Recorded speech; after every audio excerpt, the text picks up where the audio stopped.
দর্শক আসসালামু আলাইকুম। এই যে দেখুন, এটা হলো আমার ধুন্দুল গাছ। আমরা প্রান্তিক কৃষিরা এইভাবে জমিতে ধুন্দুল রোপণ করি। কেবল 3টা ফলের কলি আসছে। তো আজকে আমি ধুন্দুল গাছে পরিচর্যা করব, তাই ধুন্দুল গাছে গোড়ায় আসলাম। তো এর সাথে নিয়ে আসলাম, এই যে দেখেন আমার সংগ্রহ করে, এগুলো কি জানেন? চা পাতা না, এগুলো হলো শুকনা গোবর পাউডার, বার্মি কম্পোস্ট, যা আমি নিজেই শোধন করেছি।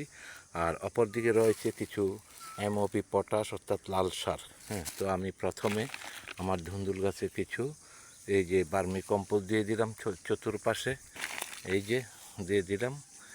এরপরে দিব কিছু এমওপি পটাশ, এই যে পটাশ দিয়ে দিলাম। হ্যাঁ, এরপরে এইভাবে একটা নিড়ুনি নিয়ে এইভাবে একটু মাটিতে হালকা ফুটে দিয়ে এখানে পানি দিব। তো আপনি এইভাবে রোপণ করে পারেন, এতে ফল ফুল বৃদ্ধি পাবে। তো ইনশাল্লাহ ভিডিওটি ভালো লাগলে শেয়ার করবেন, সাপোর্ট করবেন, পাশে